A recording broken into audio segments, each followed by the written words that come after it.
Hello, this is Jill from Paper Daisy Crafting. Thank you so much for joining me today. Hope you're having a lovely day. And today, this is our project. This little set of cards that I've made. Trying to do a little rainbow here. And this one was the card that I entered yesterday into a blog hop, and the blog hop was back to basics, so we were only allowed to use one colour of cardstock with a neutral, so I've used very vanilla, one stamp set, and one colour of ink. I used basic grey ink and very vanilla and real red on mine, and I used a stamp set from the Beautiful Friendship set, a very big congratulations and best wishes to you, which could be a wedding card or someone who's passed exams or the driving test, or very eclectic card, I think.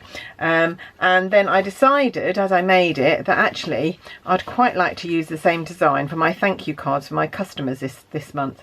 So here they are. Here are my cards, some of my cards, and we're going to make another one today. I've got to make a whole load more of these, which is great. So anyway, so what do we need? We need a piece of cardstock. This is our thick very vanilla, and I'm going to take our lovely new trimmer and I'm going to trim it to the size I want, which is 14.5 centimetres, which is just about half an A4 sheet. Click that in, and then don't need that piece, put that over there, and then I just need to score this at, it's 21 across there, 21 centimetres, so I will score it at 10.5. It's my usual card blank, like so. Got a lovely score line there, can you see, and just bend it over, and I have got my card blank. I am then going to mount my coloured panel. So as you see, I had a very vanilla card blank and then a coloured panel, and I've gone with the brights, mostly the brights. I think Real Red is actually one of the regals, but the other colours are all brights, and I'm going to use Gorgeous Grape today, and I'm going to place it there. And actually, if I move a couple of things, I can tell you the size. Oh, there it is. So the size of the panel is either 13 by 9 centimetres or 5.25 by 3 5/8 inches. I'll try and remember to put those measurements on my blog. I'm not always good at remembering, so if you go to my blog and they're not there, please give me a nudge and I will put them on. Depends when I'm writing. Sometimes I'm writing blog posts up really late at night, so they get forgotten.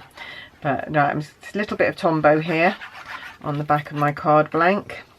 Just going to take a cocktail stick and smooth that out because I don't want it to squidge out. So, and this gives you a nice wider layer. Just smooth that out like that. And then you get a nice tacky layer right up to the edges of your card, so there's going to be no flapping corners or edges. There we go, and that is going to go in the centre of our card. And then the feature of the card, the main feature, the bit that does all the work, is this beautiful die cut here, which is from the Detailed Bands. So I'm going to go and get my die cutter. Don't often do die cutting on camera, but I thought I would today. My very old trusty Sizzix machine, Big Shot, has been with me since 2006. It's 13 years. It gets used nearly every day.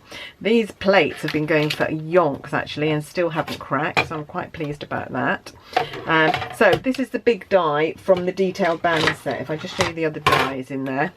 This is the set, so we've got these two lovely, I love that. Another little decorative band. This oval fits in the middle of this one, so we could use that. And then you've got a couple of dies that actually cut out things that are in the main stamp set, and I haven't got the main stamp set. Another lovely label and a little foliage. Really lovely set here. And there we go. So I'm just going to cut this out of our, just thin, you don't need thick very vanilla, just the normal very vanilla. Oh, that's got stuff going through there. There we go, I'll just take it back again. And it is quite a detailed cut, this. So, get rid of my die cutter. Get rid of my Big Shot. So, I just use my brush. So, take the scrap off. And then just come in with my die cutting brush and just, you can see all the pieces fall out really easily. Not a problem at all, and that will just peel out. So simple to do. So if you haven't invested in a brush yet, I would advise, you've got a die cutter, I would advise you to do so. It does make life so much easier when you're doing these detailed cuts. Right, and before I put my die cut on there, doesn't quite measure across to cross. I've just left a little bit, but I didn't mind that. If you don't like those borders, you could actually make your panel slightly smaller to fit, but I didn't mind that. Love it against this. I'm loving all these colours. Right, and I am using the thank you stamp from Abstract Impressions, because these are now going to be thank you cards. So it's that stamp down there from Abstract Impressions, and so I am going to take my basic grey stamp. I'm kind of hoping basic grey is still a colour. I'm kind of wondering whether if not, you could use smoky slate or grey granite, or you could even use black if you wanted to. I'm just wondering whether I've forgotten that basic grey is retired. There we go. Might not have done. I think because it's been taken out of the neutrals, that's why. I think maybe basic black and basic grey are still available. No, basic black isn't available anymore. We've got Memento. There we go. Anyway, I've done mine in basic grey. I'm chuttering on a bit here. So, and then I just wanted to show you how I would glue this, because they've got a lot of little bits, and what I don't want is to glue this down and then find there's a bit flapping here. I want it all to be glued down solidly. So I've got a cocktail stick and some Tombow glue on a lid here, and so I'm just going to use the side of my cocktail stick and just kind of roll, and that means you're going to have a very thin layer, okay, over here. There we go. I don't know if you can hear the wind blowing outside. It's very, very blowy here in the UK today.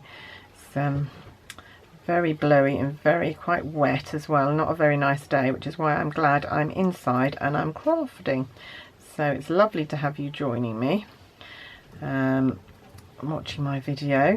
And I just think these are quite quick cards to make, but they're very, very effective. This die cut, like I say, really does all the hard work, and you don't really need much else. This is the worst bit of doing the card, is the gluing. If you can cope with the gluing, and this is the easiest way I've found of gluing these delicate pieces. The nozzle on the Tombow, although it's quite thin, is too thick to do this. So there we go. I've gone all the way around, and then it's just gonna layer here. And that is it. Very, very quick, very, very easy, but very, very gorgeous, I think. Very pleased with that. So I'll just bring in the others again. So there was the red, and we had Granny Apple Green, Melon Mambo, Bermuda Bay, and Mango Melody. Aren't they lovely? I think they're really gorgeous. Hope my customers are looking forward to receiving one of those this month. That's it from me today. If you want to order anything that I've used, please pop down, and the link to my online shop is there. If you want to watch what I've been up to on my blog, you can go pop over to my blog. The link to this project will be there, and you can subscribe by email so that you get a notification every time I post. Or if you want to see more of my videos, you can subscribe to my video channel, and then you won't miss any of my video tutorials. I tend to do clean and simple projects. I don't often do anything that's terribly complicated. Occasionally I do. Mostly my projects are very clean and simple, suitable for all crafters, beginners included. Okay, that's it from me today. Thank you for watching, and I'll be back soon. Thanks, bye.